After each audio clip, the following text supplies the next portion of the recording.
Good afternoon. My name is Jamie Rivas, and I am the Director of Family and Donor Services here at Indiana Donor Network. I've been with Indiana Donor Network since 2017 as a licensed clinical social worker, and my background comes from both healthcare and community work. Working with families and individuals in crisis is what I really enjoy the most. And so as we talk today about our topic of donation conversations, I really want us to be able to focus on how we as an organization can help you in your environment while families are in crisis over the death and dying process. My discussion today is really how do we create donation conversations that can provide hope and healing?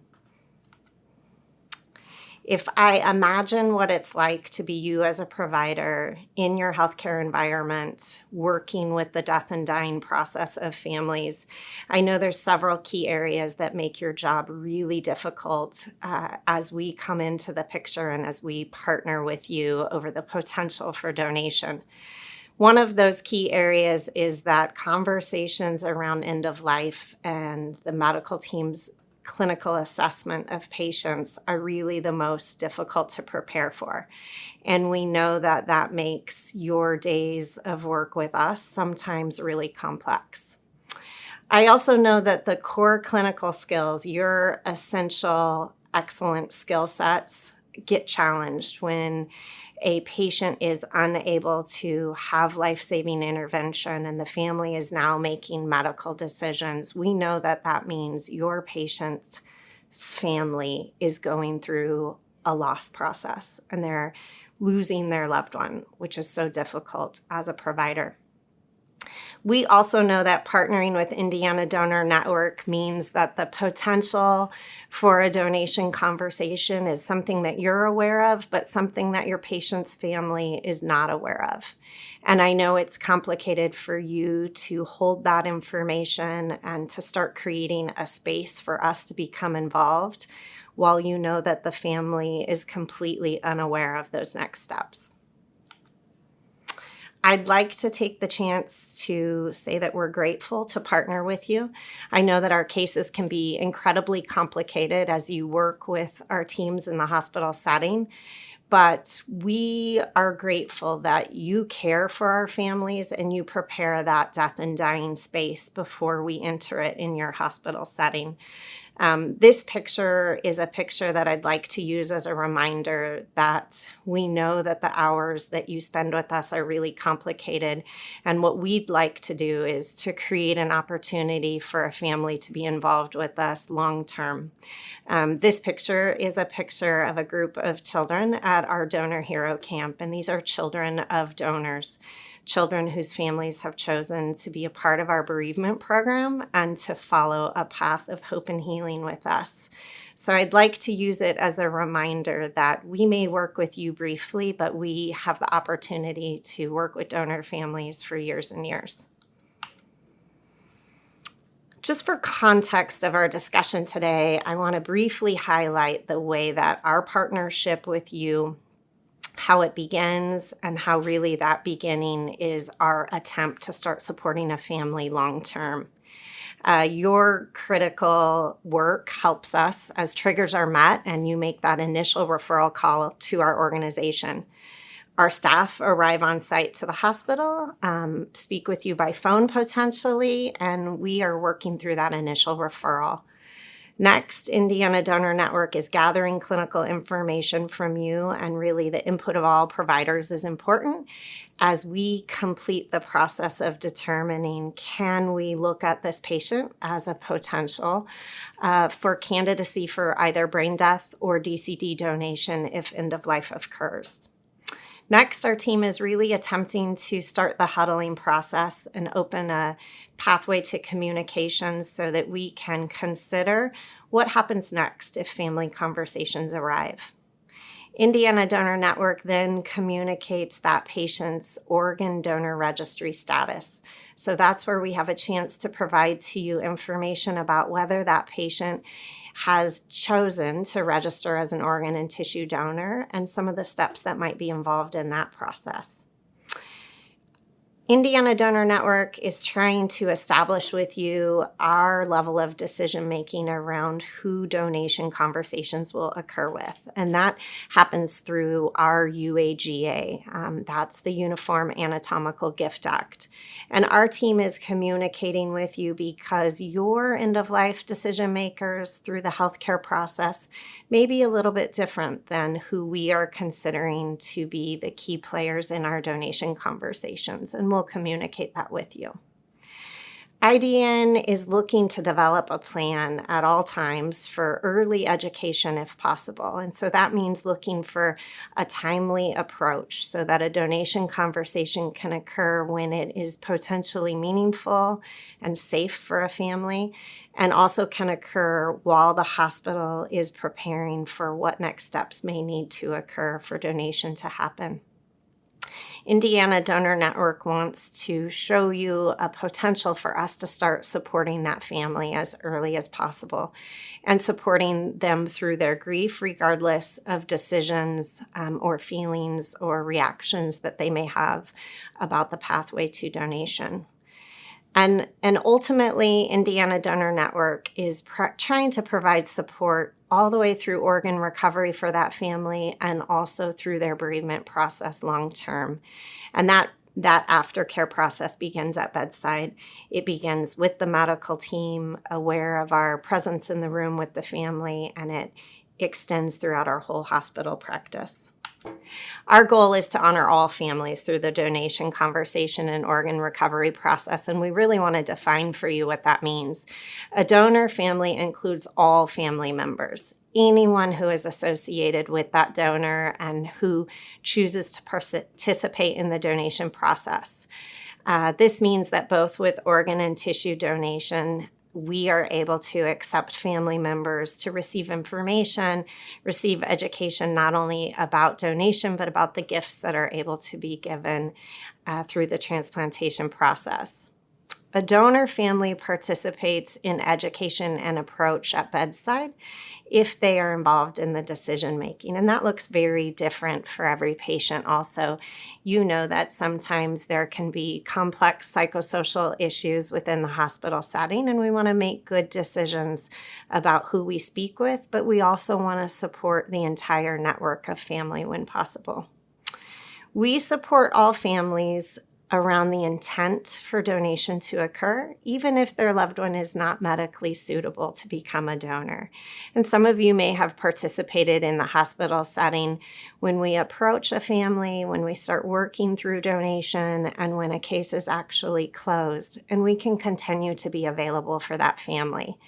In fact, many of the aftercare programs that we have here in the organization include families in which their loved one was not able to move to the recovery process, but they still come to celebrate those gifts that their loved one intended to be able to give.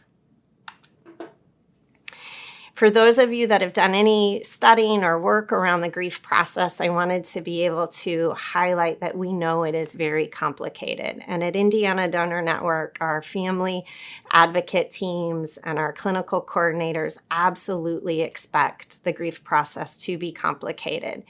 We want to be able to rely on you to give information about the family's complexities, and we want to highlight here what's called the grief wheel.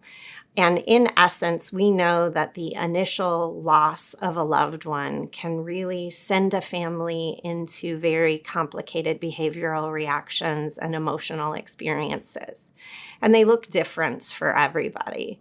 This grief wheel shows that oftentimes loss will send families straight into shock, protest, disorganization, reorganization, and sometimes what we find is families will alternate between these reactions very quickly.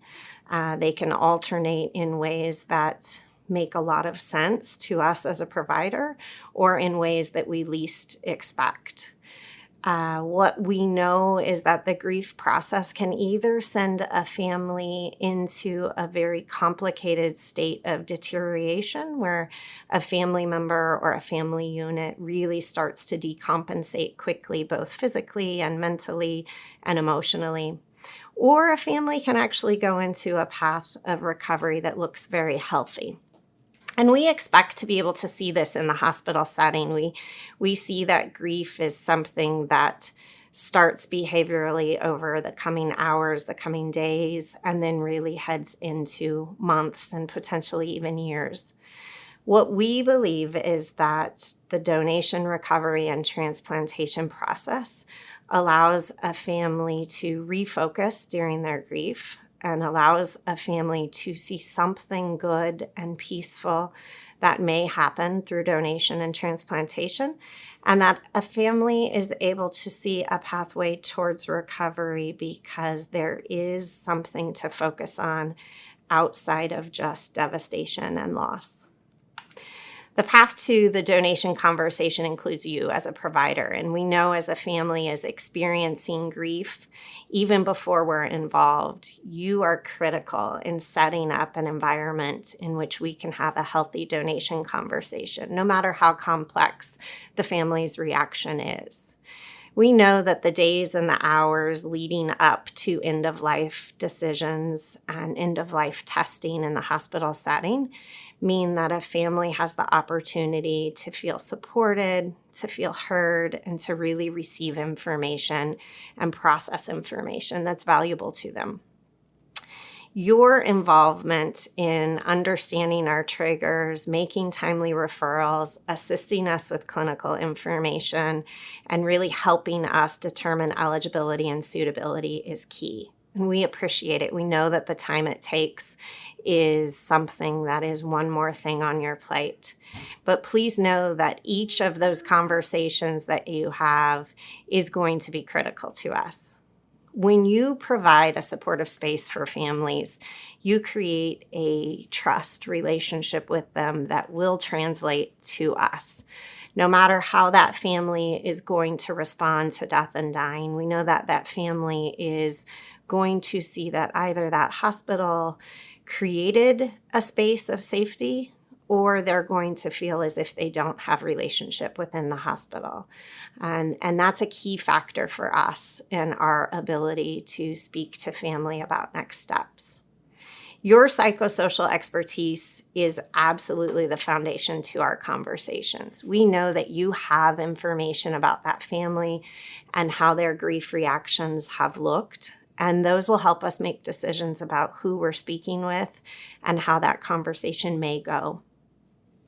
The transition from your care to our donation conversation is critical, and we know that you have the ability to show up in a way for us that will help guide that family to being able to hear the options that we have to be able to provide them. I really like this quote from Alan Watts.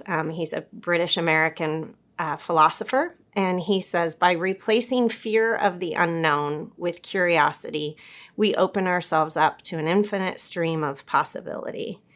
I think that donation is described really well in this quote because we know that donation conversations are going to be a place of a lot of unknown for families. And what we want to be able to do is decrease both the provider anxiety around these donation conversations, decrease the unknown and the fear around family conversations within the family, and really allow individuals to be able to listen and look at that possibility and look at what it may mean for them if we do something outside of their comfort zone and something that they probably have not experienced before. So I'd like to talk to you a little bit today about what is a donation conversation.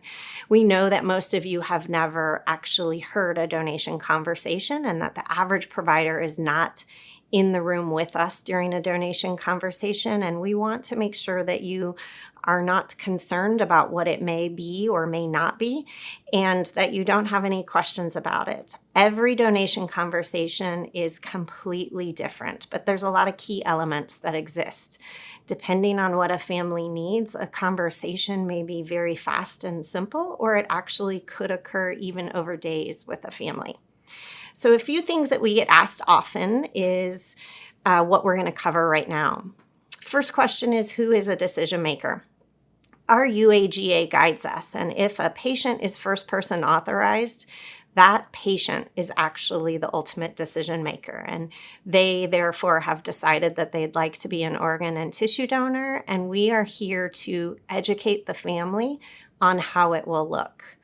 If a person is not first person authorized, that patient's decisions over donation occur in a very timely manner. And the UAGA says that because donation is timely, we need to be able to meet with who is available, who is willing, and who is at bedside. And we do that in an order of legal next of kin status. When we think about who should be with that legal next of kin in a donation conversation, we're really looking at who is helping that family member with their survival and their success and meeting their basic needs.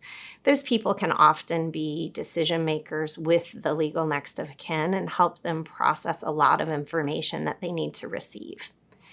Some providers want to know how can they be involved. If a family has built a relationship and a trusting decision-making support process with their provider, we oftentimes will invite you to be in that conversation or to introduce us in a way that we transparently are passed from the provider to the family, and that we're able to take that next step where they know that you trust us and that you are in support of the conversation that's about to occur.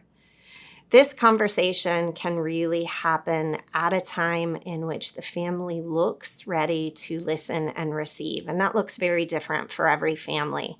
But the conversation normally occurs after end of life has occurred through brain death declaration, or an end of life decision has been made and that family is ready to take next steps towards withdrawal of medical therapy.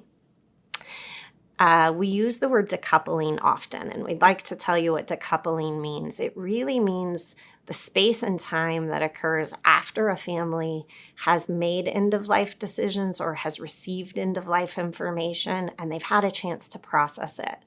So their grief reactions are in a place in which there's opportunity for conversation, and that they've been able to stop asking questions or repeatedly needing to hear the information about end of life. And decoupling is really interesting because it can happen very quickly for a family or can really take hours. Families who need a lot of space to grieve are not ready for a donation conversation. We want them to be able to be indicating to us behaviorally that they're thinking about what's next, they're asking about what's next, and they're really looking to their providers for that key information. If a family mentions donation, we may have conversations very early on in a hospital course. We want to be able to be there to provide information if families are curious about donation or coming to you for information about their loved one's donation status as a registered donor.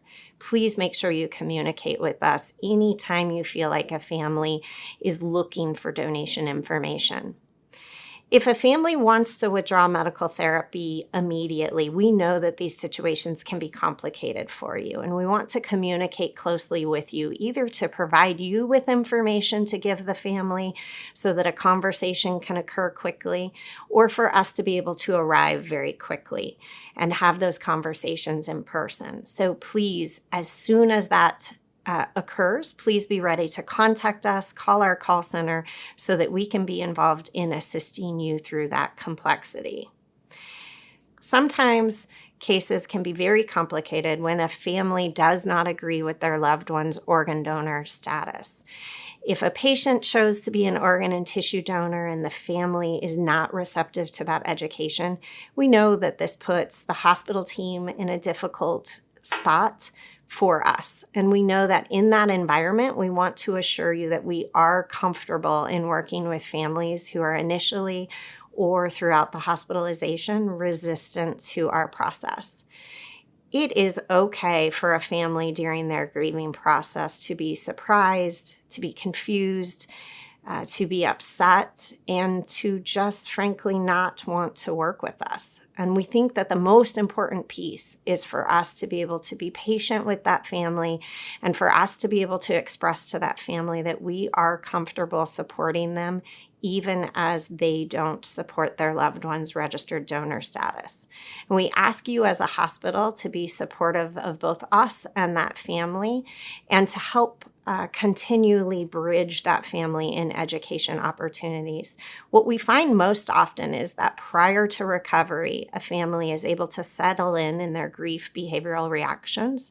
And usually families are at that point understanding of why their loved one wanted to save lives through the gifts of organ and tissue donation. We also know that oftentimes families come around a little bit later in their grief process. We make 1 month and 6 week phone calls to families on a regular basis, and we find oftentimes at that point, families are engaged, and in fact, they're now celebrating organ donation, even if it was difficult for them during the hospital recovery process. What if a family is expressing extreme emotions? Please again know that our family advocates in the hospital setting are comfortable with that. They're trained in working with families in crisis, and they're trained in understanding how to communicate with a family, even if a family's reactions are extreme. Ultimately, what we are looking at is creating a partnership with you, and that partnership is the pathway for us to increase very needed authorizations for organ and tissue donation. And we know that a positive environment to organ and tissue donation is absolutely what helps families see the connection between their loved one's loss and the potential to save lives through transplantation. Most often, what we see during those moments of grief are confusion, shock, hyperactivity, denial, anger, sadness, emotional numbness. A family can experience grief in very different moments in different ways. You may have individuals who are very comfortable and at peace and calm during the death and dying process, while another individual is expressing the exact opposite. Please know that whether donation is occurring or not occurring, families can be complicated through the death and dying process. I'd like to make sure that you understand the words we use when we talk about bereavement. And bereavement is actually the act of someone or something being taken away, particularly through death. This word actually comes from the meaning to rob or to seize from violence. And I think it's important that we think about that, because we absolutely should expect that as donation starts to occur and that recovery process starts to happen, that families will have these exact emotions. It may look like a family is going to be very difficult to be supported, and we want to partner with you to make sure that all of those feelings are supported and captured. The obvious is that donation conversations are going to occur during this height in emotions with families. We also want to talk about what grief is. So while bereavement is the act of reacting to the death and dying process, grief is that response. It's that somebody has lost someone or something, and there was a bond there. I also want to acknowledge that some of our families handle death and dying really smoothly, and a donation conversation can be very matter-of-fact for some families. But most of all, we want to remember that grief has a beginning, a middle, and an end, and that people may be able to move between their responses very quickly, and that we are going to be able to adapt with them. When we think about you as a provider and your primary focus, we know that what donation can provide to the donor family is really meaningful. We know that their immediate grief response and the crisis intervention that they need will occur, and then that we know that we can move into memory making and really helping them find purpose and meaning during the preparation for their final goodbyes. We want to lead towards activities that can help them have closure at bedside. We know that losing someone is very tragic in some families, and we want to be able to remind them that as they make these decisions around donation, donation. We are here for them to be able to process and for them to be able to have healthy activities at bedside in the hospital.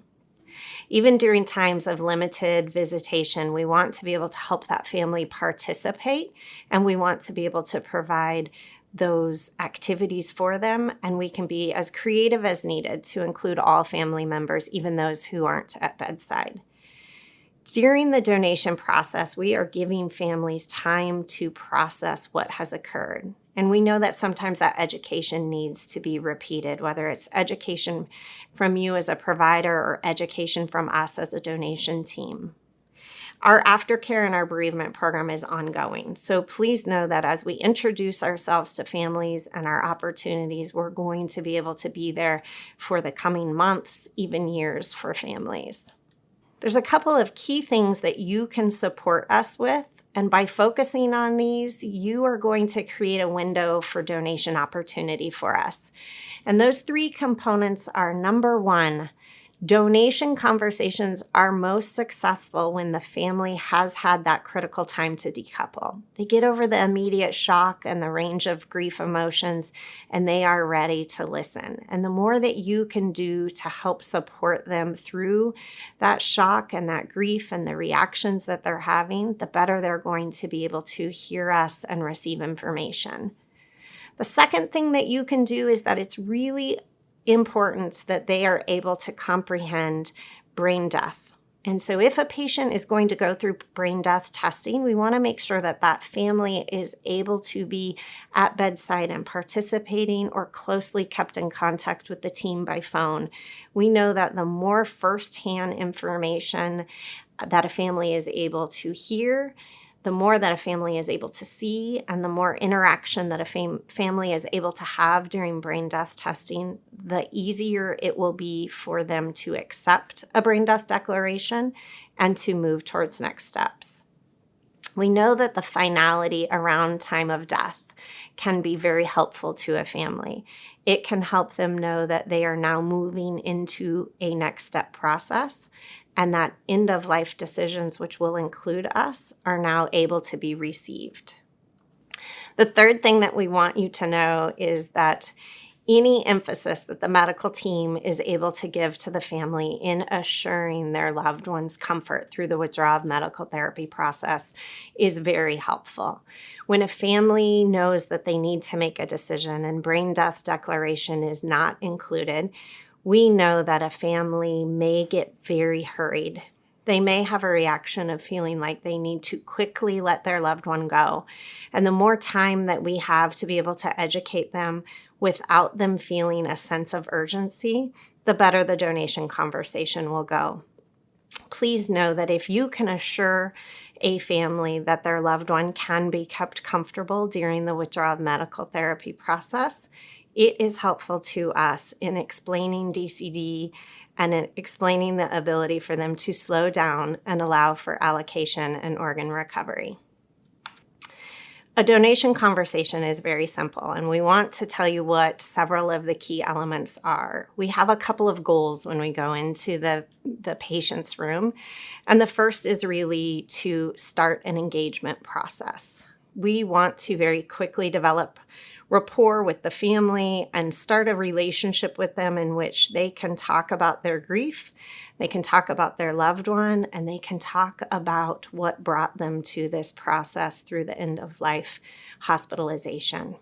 What we want to be able to do is empower them. Through empowerment, you're allowing a family to be able to make critical decisions. We want to inspire that family through the donation conversation, and we want to really hear about how donation and saving lives would match their loved one's characteristics and their loved one's lifetime. Actual education can be very different for every family. We want to be able to teach a family about donation, and some families have lots of questions and they want to know every clinical part of the donation process. And some families really want simple education. They want to know the pieces that they need to be able to make that decision. The actual donation paperwork process includes every regulated piece of information that a family needs to know, and many of you are involved in documentation and paperwork on a regular basis with us. The next key element of a donation conversation is the support process. We know that families usually have a few things that are critical for them to understand in order to say yes to organ donation. And some of those pieces may be barriers, things that they're worried about, things that they may have misconceptions about, in fact, things that they may have completely inaccurate information on. So that support process really looks at what are your barriers and how can we help eliminate those barriers so that you can feel good about the donation authorization process, the allocation time period, and the actual recovery in the operating room. The donation conversation oftentimes encourages us to use leadership. And that really means that we're trying to lead the family to a yes. We're trying to get the family to see that hope and healing can come after saying yes to donation, and really that their loved one's life becomes a legacy when donation occurs and lives are saved. Our aftercare after authorization can happen very quickly at bedside. We can meet a family's needs if they're trying to say final goodbyes and leave the hospital, or it can be a slow-moving process throughout the hospitalization when they want the time to be able to spend at bedside during aftercare activities. And some of you have seen things such as our memory boxes, our heartbeat bears, our comfort shawls, but I also want to let you know that key elements like our moment of silence and starting to develop a story around the act of giving and organ donation and transplantation and the tissue recovery process is critical. We share these moments of silence both at bedside with providers, in the operating room with transplant surgeons, at our recovery facility with surgeons and tissue recovery coordinators. We also give families the opportunity to take this moment of silence back to their celebrations of life, their funeral home environment. Even online with our social media, families can share the moment of silence in a way of making sure that their loved ones, their family members, and the community understands that their loved one was truly a donor hero. Please know that we want to work with you when that grief is really complicated, and that through the aftercare process and those bereavement moments with families, our family advocates have experience in working through this crisis. Some of them have a background with their bachelor's work in grief and crisis, and some of them are certified in grief and crisis training. So please know that there's not a situation that we're going to shy away from, and we'd like to work through that family's moments of sadness and that family's hesitations and that family's need for education. What we understand is that what a family presents in immediate donation conversations may change drastically over hours and days and through their grief journey. And we get to see these stories. We want to make sure we share them with you, and we want you to see how families develop into that hope and healing pathway. We have a robust aftercare program, and that aftercare program means that once that family goes home into the community, we're going to follow them. We're going to assess for their needs both in the community, their needs clinically, and referrals we may be able to give them. And we're also going to provide them with activities both for their children, for their extended family, and for themselves. And those activities and those events and those opportunities for resources are going to be there for them as they travel in their grief journey. So I appreciate the time that you took with us today to really learn more about what happens in the room as we begin to speak with families about donation.